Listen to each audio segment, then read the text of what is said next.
They thought we were afraid. That was the insult that cut deepest. It's not their warships circling our orbit like we were some unruly province. It's not their polished mechanical envoy voice echoing across our networks, declaring that Earth had disturbed the galactic peace. No, it was that they assumed we'd beg. I was on duty that night, midnight shift at Iron Dome Station, deep inside the Rockies. Name's Knox Major. Gabriel Knox. 30 years in Earth defense, and I'd never heard the world so still. The transmission hit like venom, static cracking across every channel. Then that slick, hollow voice of the Galactic Council's envoy.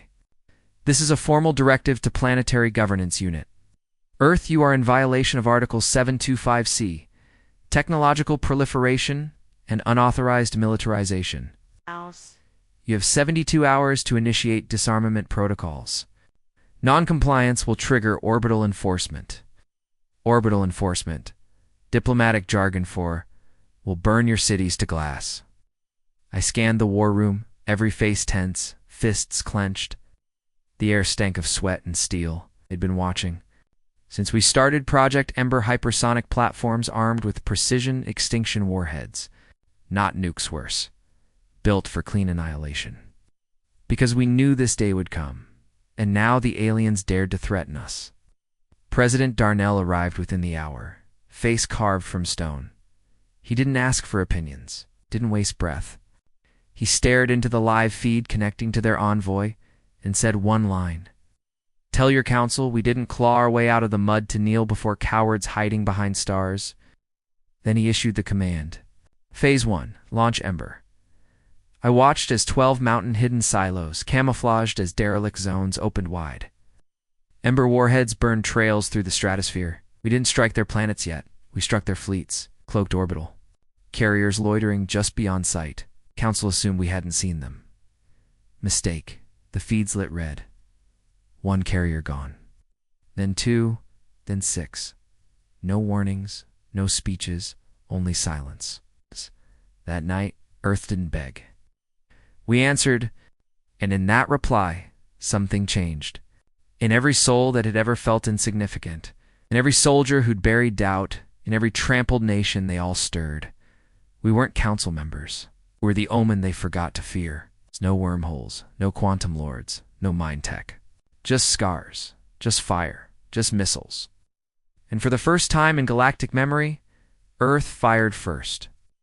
We knew they'd come not with words, but warships, council-grade, mass drivers to crater cities, drones to shred defense grids like toys.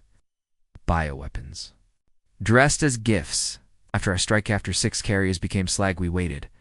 Not out of fear, but because every commander knew we'd just toppled the universe's largest anthill. Day 1 after launch, quiet. Too quiet.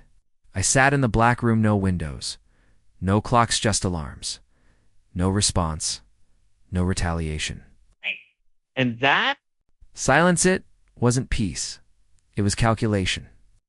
I'd seen it before, back in the Eurasian conflicts. For the Blitz, the world holds its breath. General Vega arrived at dawn, grim-faced, no salutes, chatter. He handed me a drive. Intercepted 2 hours ago, he said. Bad news. I loaded it. A message not to us, not directly.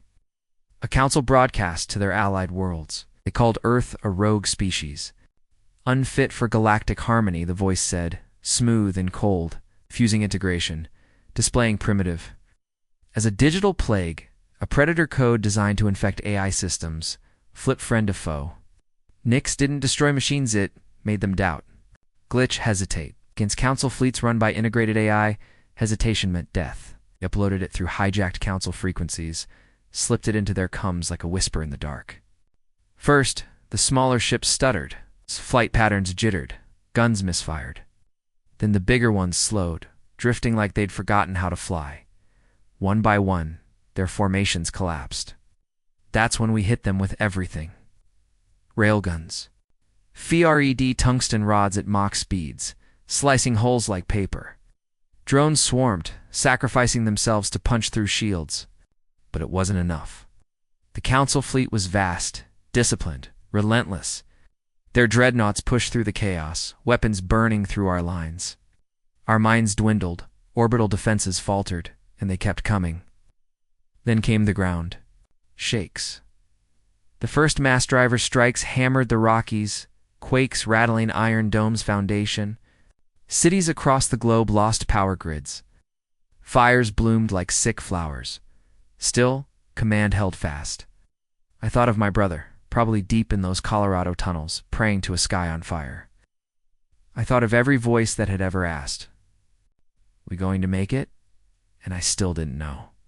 But I knew one thing: Earth wouldn't fall quietly. Hours passed. We lost orbital control. The Council fleet descended, black shapes blotting out the sun. But when they landed, something unexpected happened. They didn't find broken, scattered survivors. They found armies. Because while we fought in space, the world had armed itself. Old grudges, old borders, old wounds, they didn't matter. Humanity stood together. Every city was a fortress, every tunnel a trap, every soldier a knife waiting in the dark. I watched through surface cams as Council soldiers poured from dropships sleek, efficient, armed with weapons we barely understood. But we had one advantage. We knew the terrain. We had nothing left to lose. The first battle for Earth began. Not in space, but in streets, in forests, in ruins soaked with blood. And even when they thought they'd won, they'd realized too late. This planet fights. Back like shadows among us. Saboteurs, spies.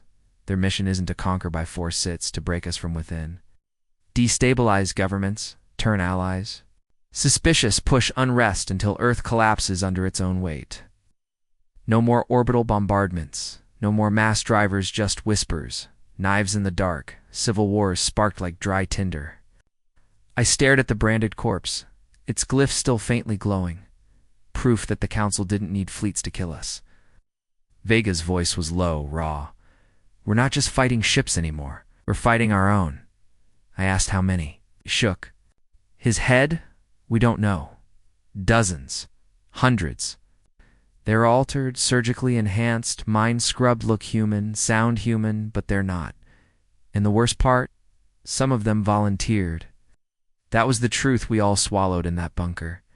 Bitter and sharp. Humans betrayed us. Not because they were mind-controlled, because they believed the Council would win, and they wanted to be on the winning side. President Darnell said it plain.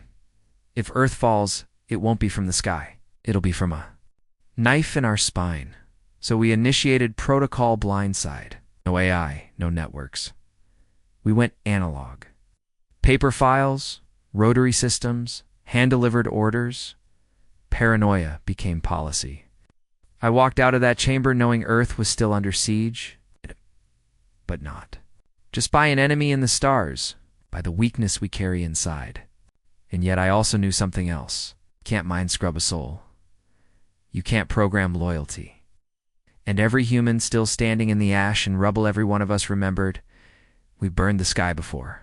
We'll do it again if we have to. Because Earth doesn't kneel. Not to warships. Not to traitors. Not to ghosts pretending to be men. Ask ChatGPT ask. ChatGPT ask. ChatGPT ask. Told them it's a promise. You come for us, will. Come for your mind. No more waiting. No more defending dirt while they rot us from within. We'd strike where it hurt. Their unity, their connection, their so-called harmony. Gus stared. Across the table, face still half-bandaged from Nevada's fallout. And if it fails, he asked, then we die, I said. But at least we die human. There was silence in that frozen chamber, the kind that feels like a breath before a storm. Then, one. By one, the war leaders nodded. Not because they wanted to, but because there was nothing left to lose. The psychic core had to be delivered in person, deep into the Council's primary nexus world. No remote strike, no missiles' biological presence required. That meant a team, a few soldiers carrying death inside their heads, knowing it'd kill them too. I volunteered first, no hesitation. Vega after me, then Heron. No speeches, no fanfare. Just the understanding that if we didn't end this, humanity wouldn't survive. Not really. Our bodies would, but not our souls. No networks, No AI, everything analog and old world. We became ghosts in preparation for the deepest infiltration ever attempted. The mission brief was simple. Get in, trigger the pulse, shatter their mind net, and leave their empire deaf and blind. We called ourselves the Ferrymen, because we were carrying the last light of humanity across the dark. Before we left, I visited the surface one last time. Sky was still scarred, clouds tinged with ash, the stars faint behind debris rings. But the world was alive, broken, burned, but alive. And I, standing beneath that bleeding sky, if we failed, let Earth remember that we chose fire over surrender, that we chose pain over peace in chains. Because Earth does not kneel, not to warships, not to whispers, not to gods pretending they know better. Ask ChatGPT all the way down manual controls, ballistic drops, no smart targeting. We punched through their cloud layers blind, trusting only math and guts. When we broke atmosphere, it felt like the planet was alive, screaming inside our skulls. None of us spoke. We just pushed forward. Landing was chaos. Surface defenses lit the sky with plasma arcs and gravitic snares. But analog tech saved us nothing for their systems to lock onto.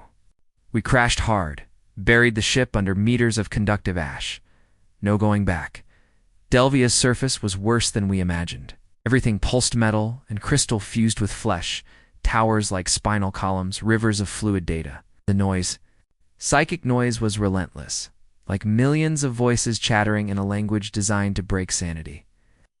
We pushed forward on foot, each of us fitted with signal dampeners and thought scramblers, barely holding on to ourselves. Our path wound through gardens of wires, spires like needles piercing the sky, and fields of dreaming minds, literal brains grown in vats linked to the consensus engine. We made it to the heart, cathedral of light and sound, where the consensus engine throbbed like a massive neuron. It wasn't built, it had grown, fed by thoughts stolen across the galaxy. That's where we planted the pulse core. A black orb the size of a fist, humming with potential death. Once activated, it wouldn't just kill. Networks it would scramble. Thought, memories, coordination, the very fabric of their unity. One of us didn't make it to the end. Call sign Vexi took a spike through the chest when the defense drones swarmed. She didn't scream. She just laughed and hit the overload on her scrambler, frying every drone in a 10-meter radius before dropping dead. We finished the job, activated the core. Watched the engine begin to seize, twitch, spasm. The whole planet trembled. We didn't expect to make it out, but somehow we did. 3 of us. Burned, broken, but breathing. We didn't look back. We didn't need to. Behind us, Delvia was dying. In the galaxy was finally quiet. Ask ChatGPT was alive. Barely Heron was there when I came to, arm in a sling, face just as wrecked as mine. He grinned, teeth cracked, and said, "You did it, Nox. The core's gone. The consensus is dead." Delvia wasn't just burning, it was collapsing. Without the engine, the psychic lattice that held the Council's empire together shattered. Their fleets turned sluggish, their alliances frayed. They weren't unified anymore. They were afraid. Word spread faster than Light Earth did the impossible. We didn't just survive. We struck back at the mind that tried to rewrite us. But there was no celebration. No parades. It's just a new kind of quiet. The kind that comes after a scream. Learned later that half the drones on Delvia never moved. They stood watching until the pulse went off, like they knew the end was coming and wanted to see it. Wanted to understand the thing that wouldn't kneel. My leg was gone. Face half. Melted. My soul. Still mine. That's all that mattered. We didn't kill the Council. Not yet. But we broke their mind. And in a galaxy where thought is power, that was enough to make them bleed. I got one more message before I left the med unit. A coded transmission. Old world Morse punched through. Static. One phrase, over and over. Earth does not kneel. And I smiled. Because they finally understood. Ask Chatnatessing something. The refugees, the rebels, they stopped asking for help. They started asking for orders, like we were their commanders, not their allies. Like Earth was the new council, just wrapped in ash and steel. It didn't sit right. I'd seen what happens when power stops questioning itself. Delvia was built on that arrogance. I wasn't about to let us become the same monster in a different uniform, but some back home, they wanted it. They saw the galaxy broken and thought, why not rebuild it in Earth's image? Safer, stronger, ours. The whispers started. Torchbearers, enforcers of the new order. The ones who'd burn what didn't comply. I didn't want to be a symbol. I didn't want to be a goddamn torchbearer. Then the first assassination attempt hit. A rebel cell, supposedly friendly, tried to take me out during a supply meet, said they didn't want another empire. Said they'd rather die free than kneel to Earth's shadow. I killed them, had to. But it stuck with me because they weren't. Wrong to be afraid, Karen. 3 is ours now, for better or worse. But the galaxy, that's still a war zone, the council's shattered but not dead. The Accord whispers in every dark corner, and Earth, we're still standing, still burning. And I don't know if we're saving the galaxy or damning it, but I do know one thing. We'll never kneel. Chattered the council. But now you build thrones from the wreckage, different banners, same chains. His words echoed across the outpost. Some ignored them, some cheered, others stared at the floor, shame creeping into their bones because they knew he wasn't entirely wrong. I stood in the command center watching Ryvik's broadcast burn itself out, static, devouring his image. And I realized then the war hadn't ended, it had just changed faces. We killed their gods, and now Earth was learning how to wear their skins. I didn't sleep that night. Not because I was afraid, but because I was angry. Angry that the galaxy had made us into monsters, and angrier still that some of us wanted to stay that way. The next morning, I gathered my Unithos, who still remembered what the fight was for, and I told them the truth. That Earth wasn't clean, that we weren't just survivors anymore, we were a crossroads. Either we keep the fire burning until everything is ash, or we remember why we lit the torch in the first place. Some stayed, some left. But I made a choice that day. I'd carry the flame, yes, but not to conquer. To remind the galaxy that Earth burns not for power, but for memory. Because we remember. Remember the screams, the cities lost, the sky on fire. And if we forget, if we become the council in different skin, then we never won. And I'll be damned before I let that happen, asked ChatGPT. Each time, more dead, more lines crossed. We kept it clean where we could. Disabled, disarmed, warned. But war makes liars of us all. You say no civilians, then a civilian points a gun. You say no blood, then blood sprays your visor. I kept seeing Red's face. Not when he was alive, but after, staring up with that same confused look like he still didn't understand why. Ashfall wasn't winning. We were delaying. Earth Command labeled us terrorists. Krith and Hunters put bounties on us. And yet every raid, every ambush, more soldiers hesitated before pulling the trigger. Some surrendered, some joined us. 'Cause deep down, they saw it too. This wasn't Earth. This was rot wearing Earth's skin. The last message I got from my brother wasn't a plea. It was a warning. They're sending someone for you, Gabe. Someone you won't see coming. I stared at that message for an hour, then I deleted it because it didn't matter. It could send whoever they wanted. Commanders, assassins, even old friends. They stood between me and the soul of Earthide, put them down all the same. We're not just fighting for survival anymore. We're fighting to remember who we were before the stars made us monsters. And I won't let that memory die, not while I'm still breathing. Ask Chat Flaggy flew, just endured. Same. As it always had. I moved at night. Alone, gear stripped to essentials. Oh. No squad, no backup, no comes. Just my rifle, my sidearm, and the pulse knife Silas know. Wraith once gave me before Delvia. It took me 2 days to reach the outer perimeter. Automated defenses, sensor drones, patrol mechs, all smarter, faster, deadlier than before. It was older, meaner, and I knew their blind spots because I'd helped build them.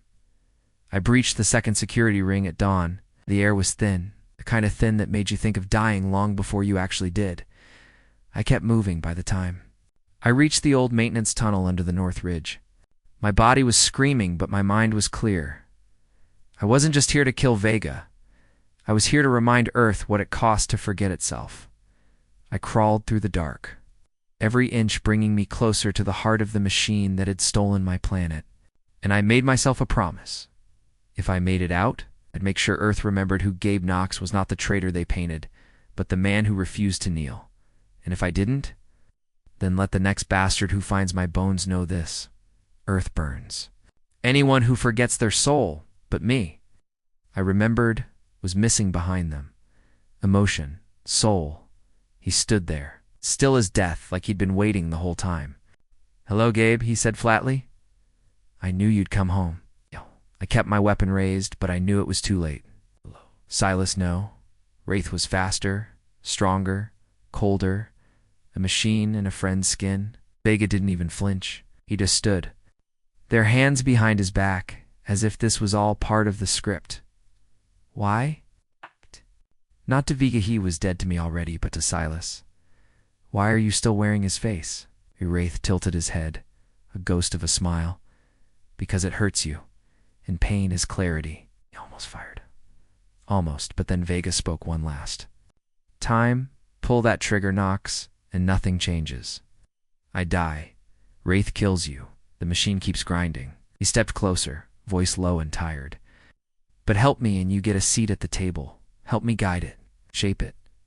He was offering me power, influence, the kind that might actually change things if you swallowed your soul first. And for a moment I hesitated, because the real fight wasn't the bullet. It was the choice. You said, "This is a complete hard-hitting ending."